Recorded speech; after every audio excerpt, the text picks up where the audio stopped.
Hey, good morning. Welcome to another ride along with Tamara. I figured I am running out to do some grocery pickup, and I would come on and talk to you about reselling, whatever's on my mind for reselling. I don't know if you guys like this type of format. If you do, let me know, and I guess by the views I get, I'll know whether or not it's something people like.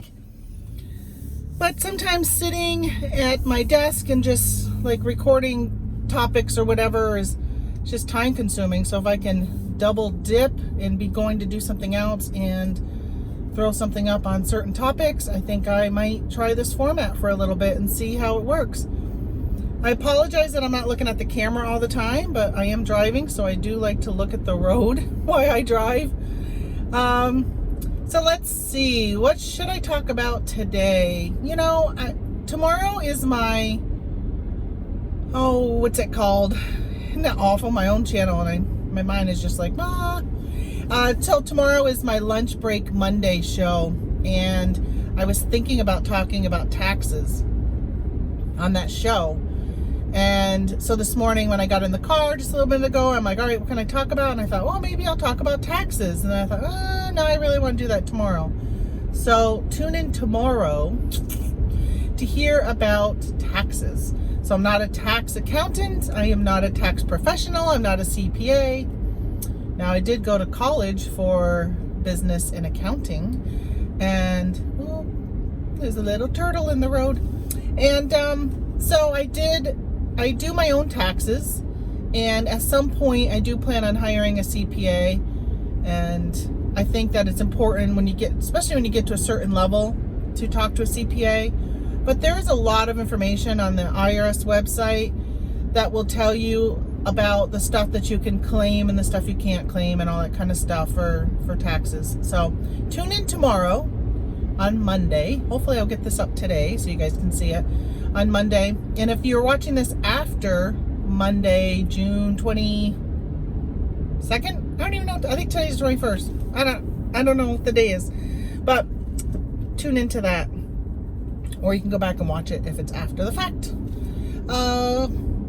So reselling and garage sales. I'm going to be editing a video today about garage sales and the ones that I went to.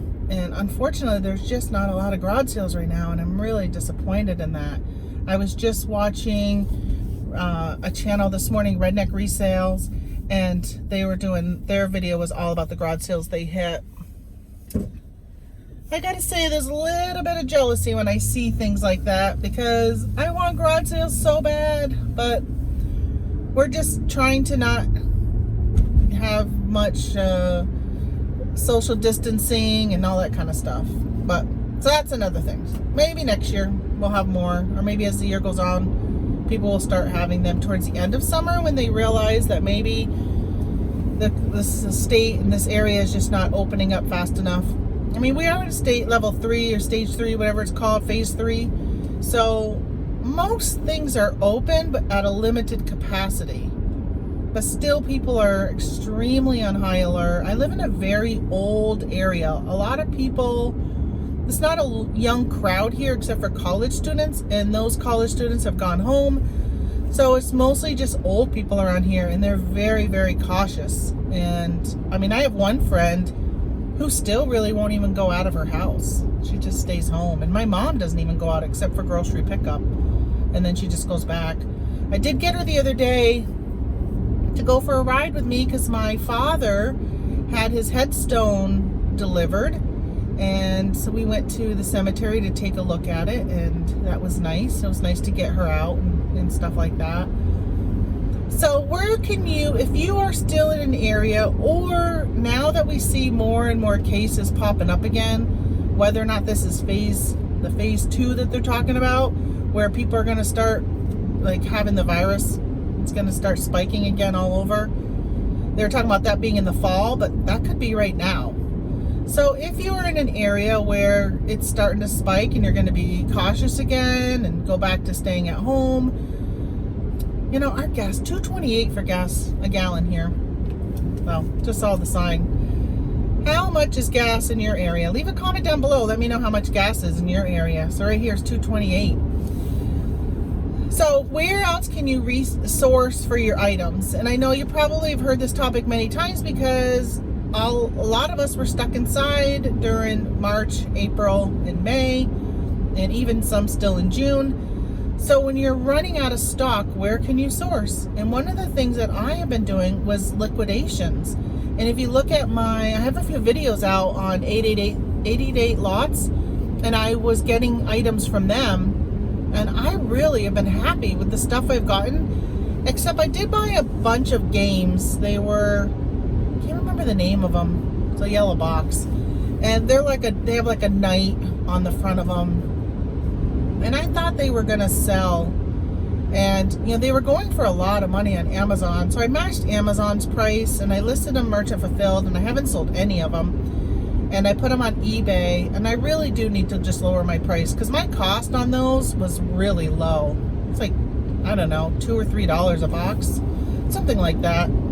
So I think I just need to lower my price considerably on those to start getting rid of them because I have quite a few of them. They might be something that'll be popular during Q4, but I'd prefer to have the space on my shelves back.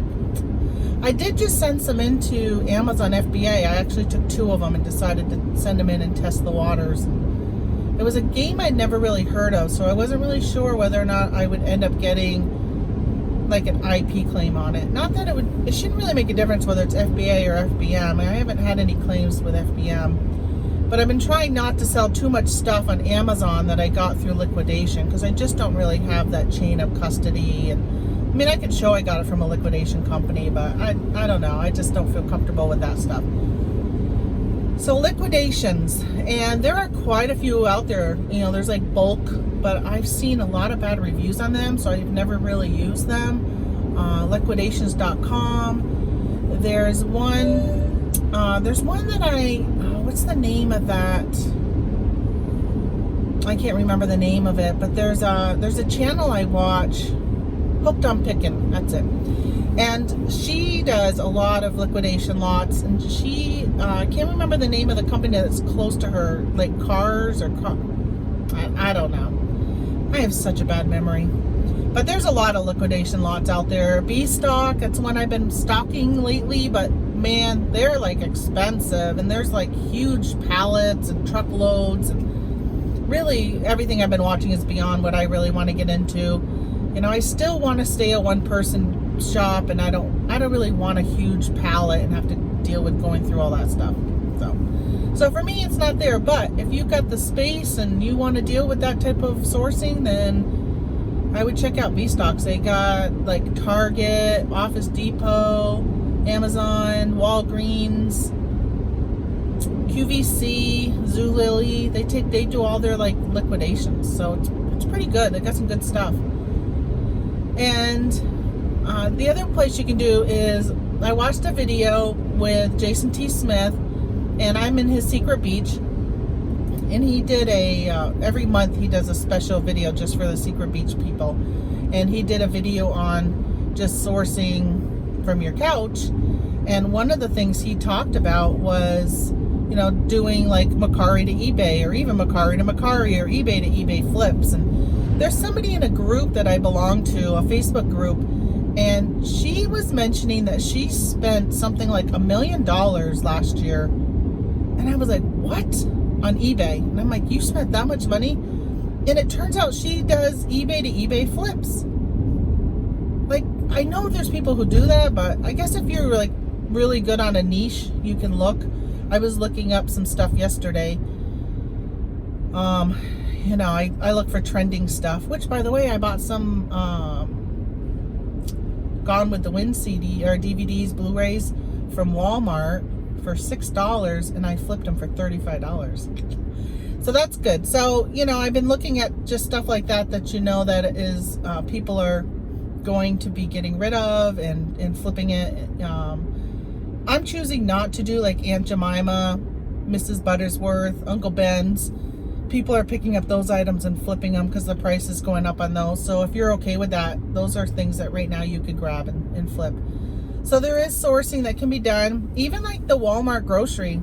Now the stores are getting stocked better, that you could do Walmart grocery pickup and put items on there that you can flip and sell on eBay or Amazon or whatever. So you don't even have to go into the store and you can get stuff. And the thing that's really nice with Walmart pickup is they will go into any part of the store and pick up stuff for you. So if you need a new alarm clock, you can put that in your cart for grocery pickup and you can get your new alarm clock.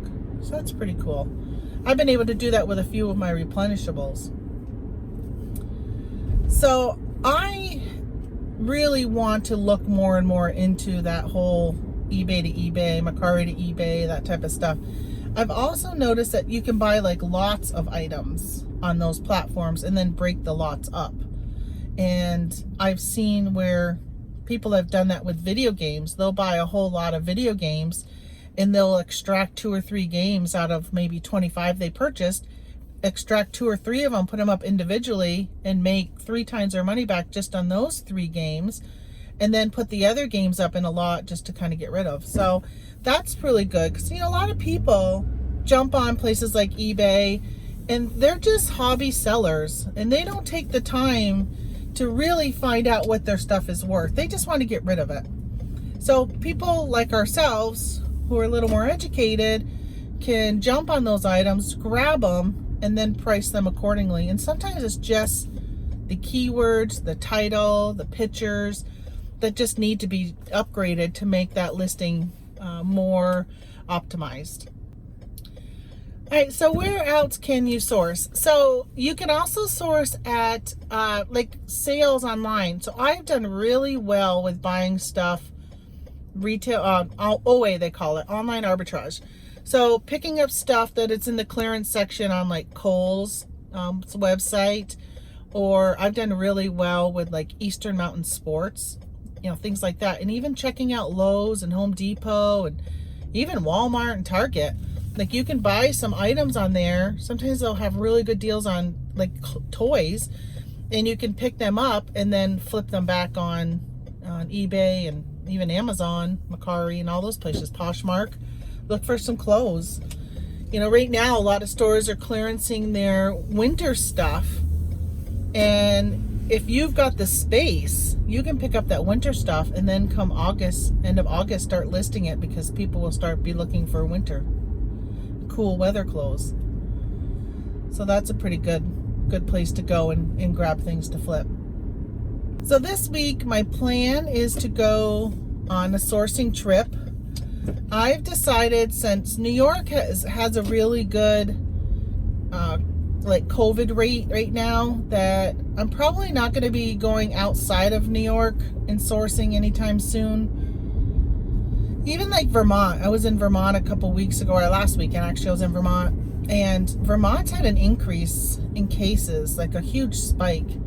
And it's pretty much my hometown of Winooski that's got it. And I don't go back to that hometown very often, but you know, all it takes is 20 people in one town, and it's not going to stay in that town. If those people travel to other areas or have traveled to other areas, it could spread. So I'm thinking about just staying within New York. And of course, New York is huge. Oh, sorry, lots of bumps.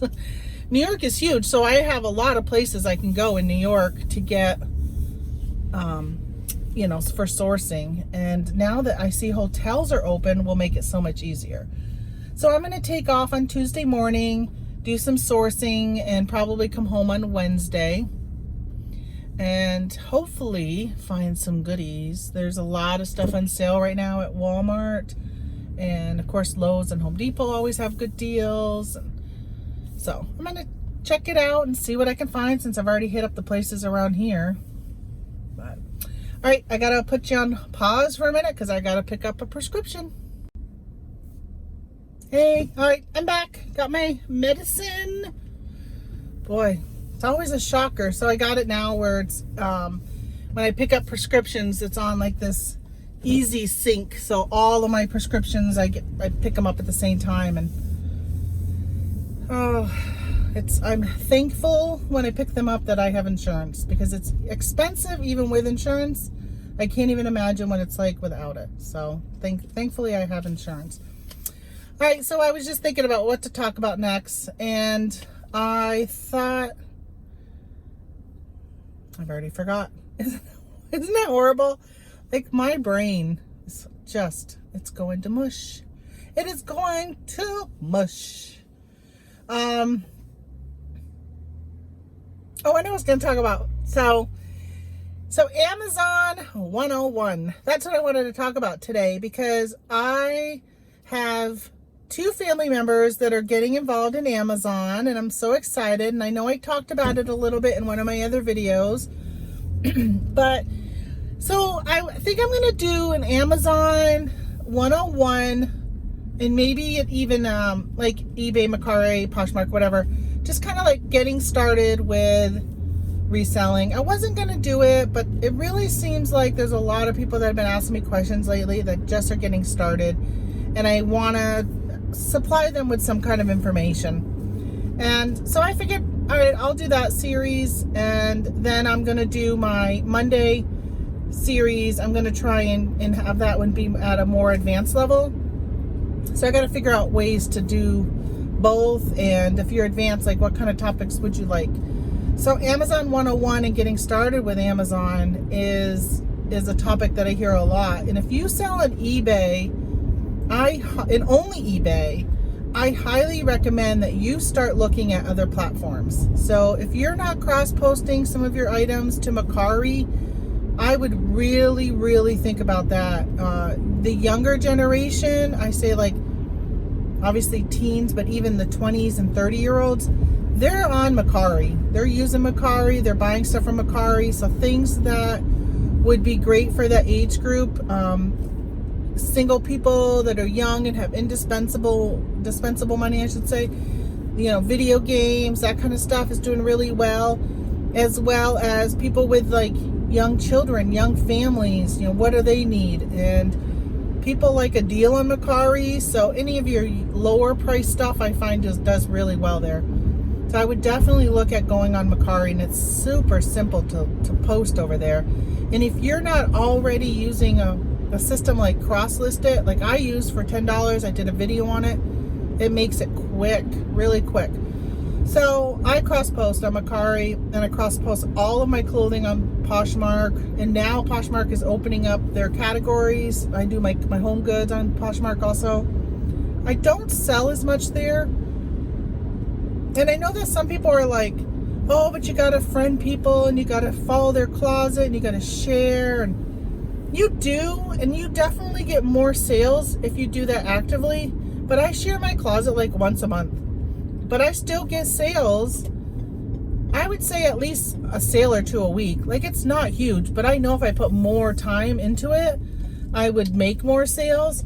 But I make, you know, it just doesn't cost anything unless you make a sale. So why not cross post? It really doesn't take that much time. In my opinion, I do it because hey, if I can sell 1 or 2 items a week, that's 1 or 2 items that may not have sold on eBay, or they didn't sell on eBay, right? Because I'm selling them they ended up selling on Poshmark.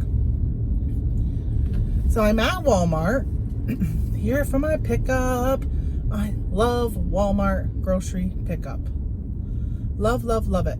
You know what's funny is when you check in, they know when you're pulling in because it tracks you. That could scare some people, but I love it. So there's somebody walking right now with some groceries, and it might be mine. How cool is that? Like, they literally are walking out, and it could be my groceries. It's happened before. I pull in, and they're like, Augustino? I'm like, yep. They're like, we got your groceries. So I'm going to pause you for a minute while I get my groceries. Alrighty. Alright, so I pulled in, and they're not here yet, so it wasn't mine. It was somebody next to me. There's 1, 2, 3, 4 cars here right now. 5, including me. So it'll be a little bit. There's 3 workers though, so may not be as long as I think, but we'll see.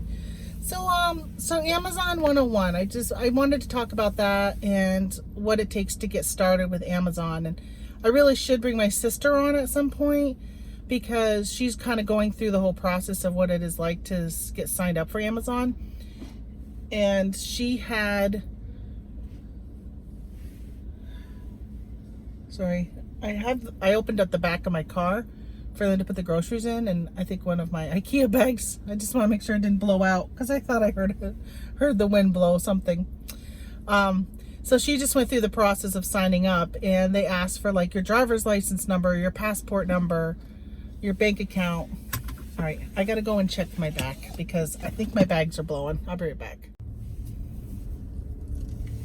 Well, that was quick. She actually already had my groceries with her when she was bringing somebody else's. So I had a very small order today. It was only $40. But we have company, so I needed to get some stuff to feed the relatives. So yeah, happy Father's Day to all the fathers out there. And all right, so Amazon 101. So getting set up on Amazon is kind of cumbersome, and it can scare some people away because they ask you for so much information, like I was saying, your passport, your driver's license number, and then they want your bank account and a copy of your bank account statement. Like, why do they even need a copy of your bank account statement? So then they also want like a utility bill or something like that. It kind of proves who you are. It's almost like when you go to get your driver's license, you know, you have to bring all this information to prove who you really are. So they do the same thing, which really is good. As a seller on the platform, I really like that they make sure that other sellers are really who they are.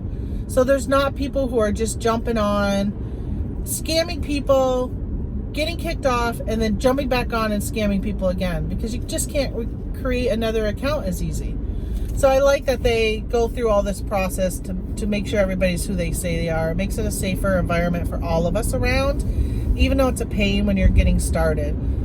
And I know that, so my sister, she did that, and, you know, she called me because she's like, oh my gosh, they're asking for my passport number. Like, what's going on? And I forgot to warn her about all that. So she did that. She got approved. Within 24 hours, she got approved.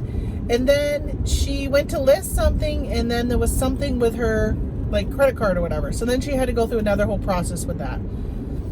I don't know exactly what it was.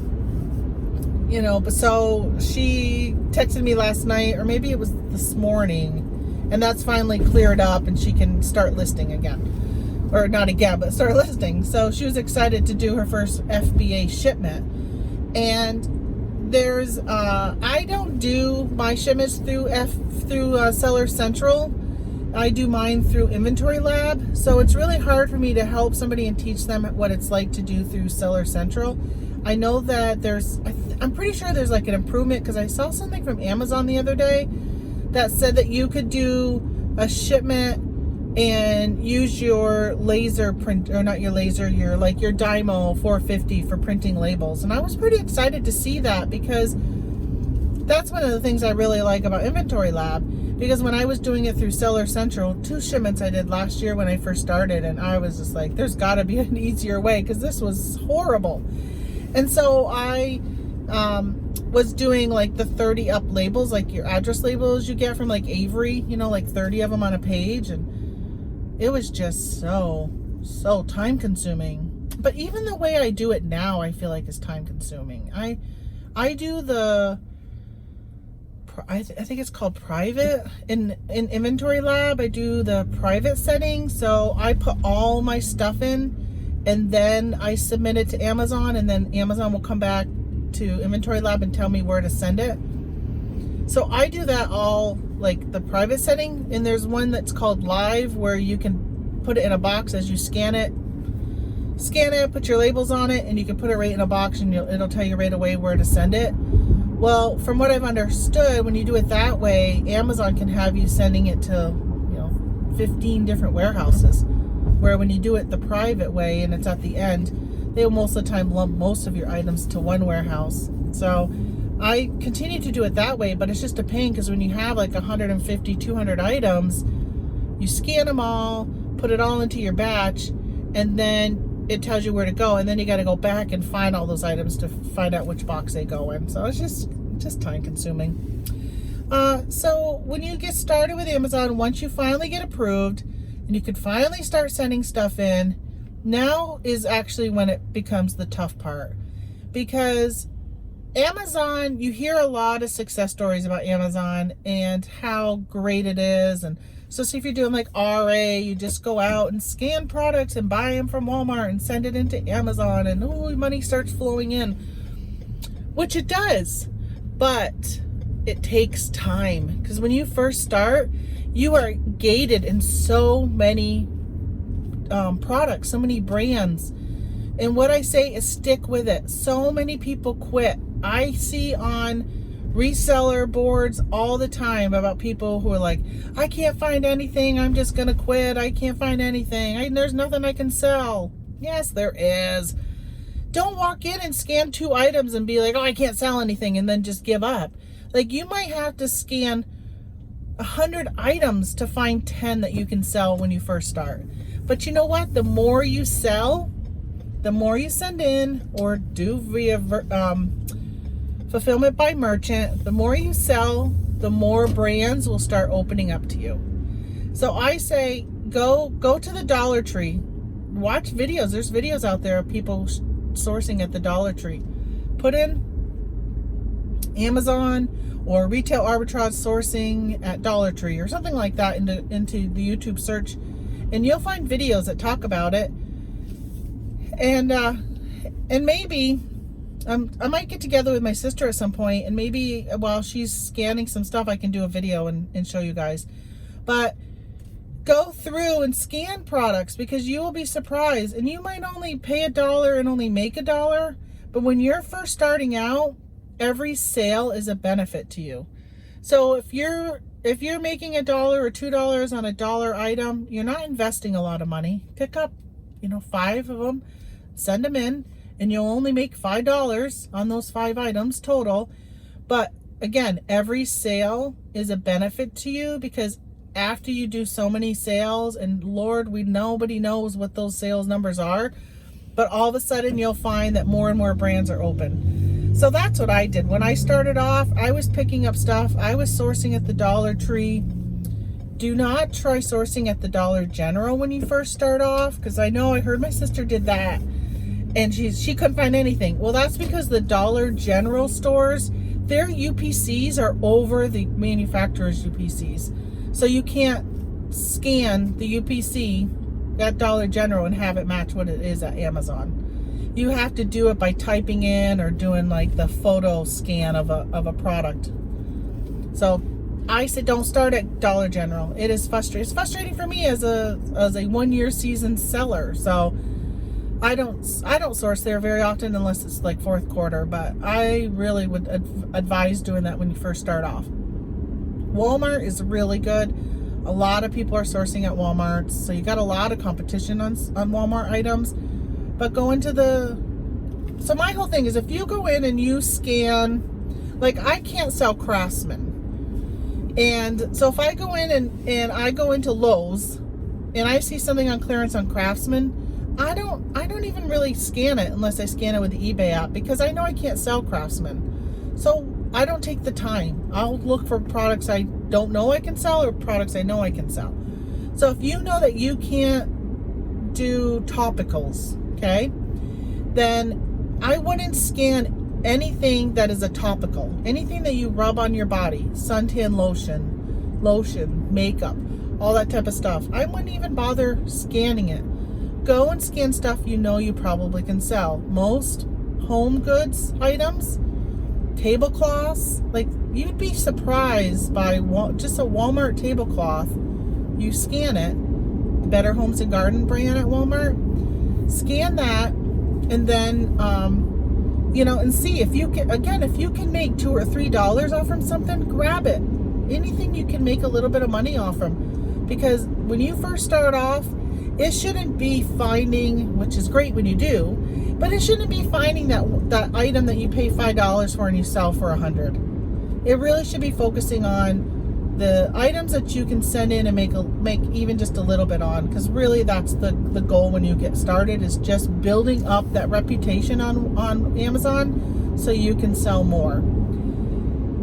So when you use your Seller Central app, when you scan, sometimes it'll say the item is restricted or that you need approval.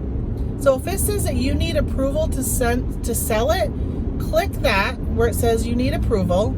It'll open up a screen where you can request approval. There are things called auto approval where you'll automatically get approved in that brand or that product. So don't let them go by. Like my sister, she was all excited the other day because she applied to something. I don't know what it was. She didn't even tell me. But she applied to something and got approved right away. And she's never even sold one item yet on Amazon. So there are products out there and brands that you can get auto approved on. So apply. Every time you can't sell something, apply to sell it. And when you start having sales, go back and apply to those again, because you'll be surprised, even if you don't have a wholesale invoice, because it'll tell you if you don't get approved, it says in order to get approved, you need to have a wholesale invoice with 10 items. And I just want to make sure you're clear that a wholesale invoice is a wholesale invoice, okay? It's not a receipt from Walmart showing that you bought 10 items from Walmart. Walmart is not a wholesaler. So you have to go to a specific company, not specific. Well, I mean, Amazon has a specific listing, but they don't share who that is. So what's frustrating is sometimes you can be like, oh, I want to get ungated in toys, and you want to get ungated in Nerf, let's say. So you could find a wholesale distributor, buy 10 Nerf guns from them, and submit it to Amazon, and Amazon can come back and say they're not an authorized wholesaler, which is kind of disappointing, because how do you know? So now you got 10 Nerf things coming to you, and unfortunately you didn't even know, and now you can throw them on eBay. That's what's so nice about keeping an eBay store open if you're currently selling on eBay, is I use eBay a lot for stuff that I cannot sell on Amazon, or for whatever reason. So so ask questions in the reselling community. There are some people who will share wholesalers with you. I run that Facebook group, Yellow Brick Road Reselling. I share a couple wholesalers that are out there for toys, and I share one for, I think it's either topicals or health and beauty. I think actually you can do both, health and beauty and topicals, from that same wholesaler. So go to that website, check it out, Yellow Brick Road Reselling, and the link is down in my description, and you can join that. And there's like I think they call them units on Facebook. You can take like a unit, which is almost like an educational course, and I have a couple in there for getting ungated in those products. The big thing is just sticking with it. Don't give up. Don't give up, because so many people want to give up because they get frustrated, because they really think there's nothing to sell. But there are things that you can sell. Like I said, you'll get ungated. So just keep at it. And then there's the OA. So people go out and do retail arbitrage to find items. And then they'll do OA, which is online arbitrage that you can get. And you just shop online. There are sources like tactical arbitrage. You'll hear that a lot, TA. There are people who use that. It's expensive. But if you can figure it out, it takes a little bit to figure out, then you can find, these programs will find websites and products for you to be able to buy online. So then there's also, you can buy a shopping list, or like a, what's it called? Like an OA list. It is pretty much somebody has already done all the tactical arbitrage reports, and they put it into a list, and they sell the list. So you don't have to pay for tactical arbitrage, and you don't have to take the time to sort through all the errors and stuff that pop up that's not good stuff. So you can buy those lists. There are some Facebook groups out there specifically for lists. I belong to the Ladies of FBA, and Jill has a list out there that she sells. Oh, not Jill. I keep calling her Jill. Her name is Jess Hill, but I want to call her Jill. So Jess has a list that you can buy in the e-com empowerment, and I did a video with her. So up here or something, I'll put a link to it so you can check out that interview I did with her. And there's some links in that description to her groups. So you can do it that way. You can also do private label, and that's where you come up with an idea of a product, or you find a product that's currently selling okay on Amazon but could sell better if you made some changes. So you might find oh, like there's a commercial out there all the time for a neck pillow, and how many neck pillows sell on Amazon, and how you can do a neck pillow and make it better, or not even make it better. You can literally go buy that same neck pillow and just put your branding on it. So you can use places like Alibaba and AliExpress, that kind of stuff. So you go and you find a product over in China, and or other parts of the world, but China seems to be the most popular. Maybe not so in the coming future, but people will find a product and then they'll work with a manufacturing company to specifically make it them, or they'll do like what's it called? Is it called white label? So let's say you find a product like, stores do it. Walmart does it, Price Chopper, which we have around here. They'll find like a salad dressing that's really popular, and instead of it saying like Hellman's on it, they'll put their own brand name on it and sell it. But it's manufactured by the same company, same everything is the same except for the name of it. So you can find companies that do that. They will put your branding on a product, and you can sell that on Amazon. And those things are nice because nobody can jump on your product because you own that image, you own everything with it. So that's kind of a nice thing. That takes a little more time, and that takes a lot of money to get started with private labeling, from what I understand. I've never done it.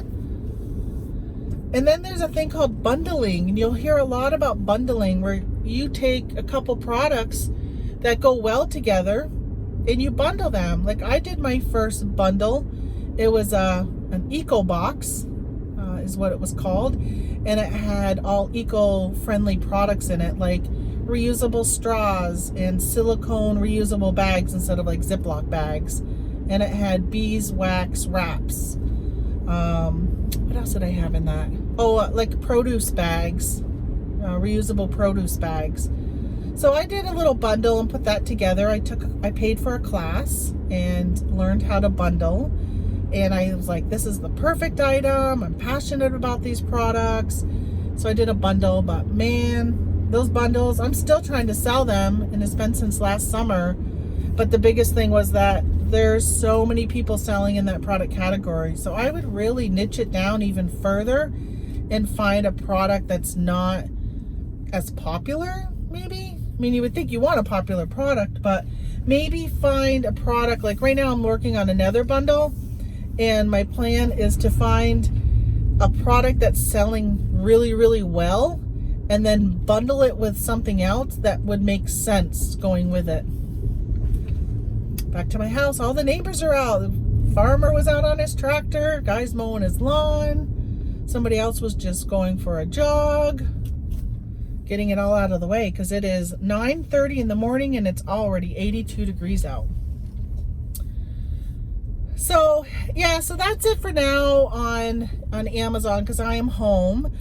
But I wanted to, at least give you some ideas of ways to get started on Amazon, the different ways that people sell on Amazon and source for Amazon, and, kind of just, I guess, really just remind you that if you're starting on Amazon, keep at it. Oh, one thing I didn't say that I'll do before I turn off is books. A lot of people say get started on Amazon with books.